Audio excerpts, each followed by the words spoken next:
Hi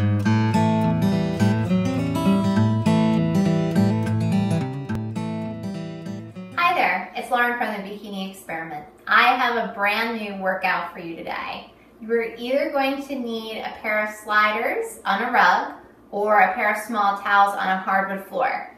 Let's get started. The hamstring draw-in.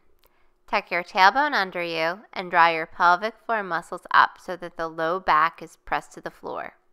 Hold the brace by pulling the hip bones together with the lower abs. Dial up the tension by digging the heels into the gliders to bring your body into a low hover off the ground. Initiate the draw-in from the extension of the hips. Think of drawing upward in order to allow the heels to pull back. Do not allow any folding of the hip crease in order to bend the knees. Pause. Press through the heels to move outward without folding the hips.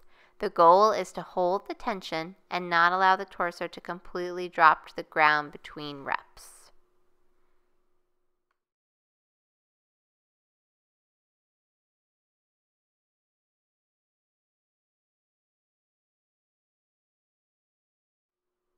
The abs saw.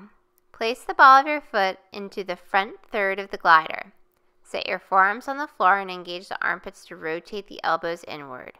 Do not bow out the elbows. The forearms stay inside the shoulders. Set yourself into a hollow position in which the abs are drawn inward, the ribs are folded down, and tailbone is tucked under.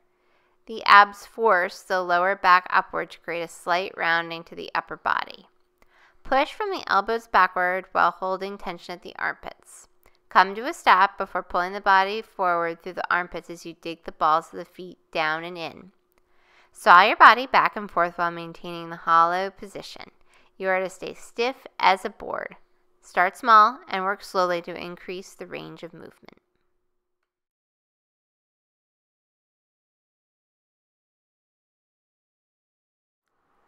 The reverse lunge.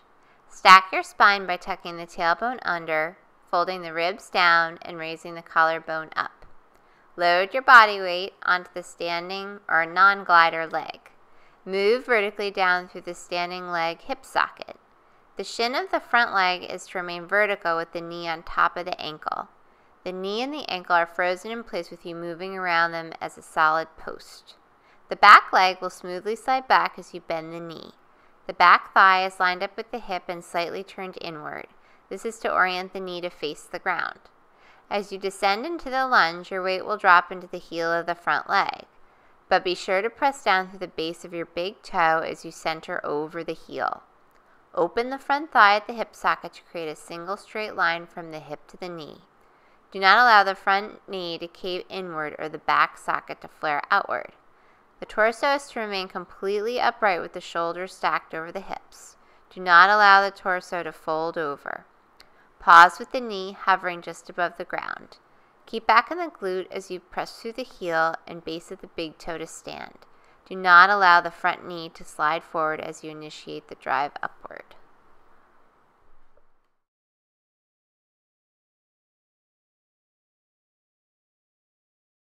Next, we have the side lunge. Load your body weight onto the standing or non-glider leg. Squat into the standing hip socket.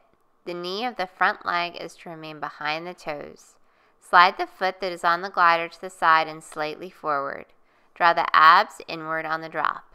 As you descend, your weight will drop into the heel of the standing leg, but be sure to press down through the base of your big toe as you center over the heel.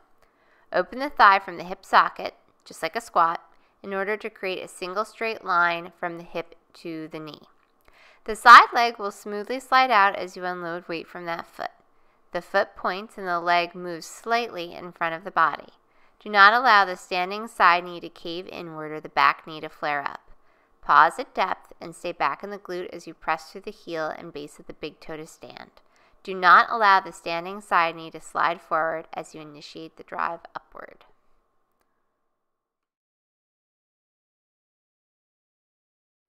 Now we have the pike. Place the ball of your foot into the middle third of the glider. Set up in a push-up plank position. Palms are underneath your chest, not under or ahead of the shoulders. Engage the armpits to rotate the elbows inward. Do not bow out the elbows. Set into a hollow position in which the abs are drawn inward, the ribs are folded down, and tailbone is tucked under. The abs force the lower back upward to create a slight rounding to the upper body. Pike up by driving the balls of your feet into the glider and drawing the legs toward the arms. Draw the glutes into the air with the abs. Drop the head and fold the ribs down. Do not break at the neck or flare the ribs.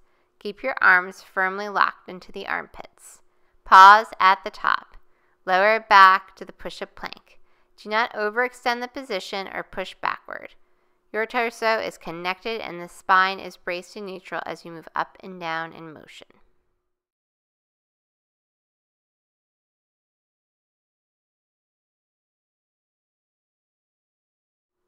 Wax on, wax off. Place the palms of your hands on the middle third of the gliders. Set up in a push-up plank position.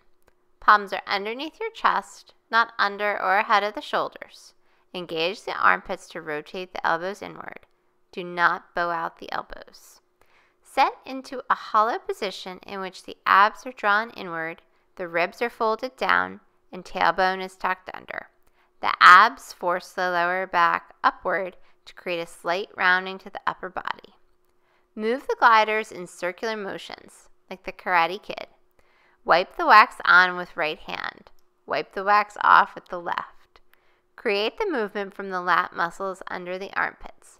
Do not cave in at the upper back. Spread the shoulder blades to create space in the upper back. Move the gliders in small clockwise and counterclockwise circles under your body. Wax on, wax off.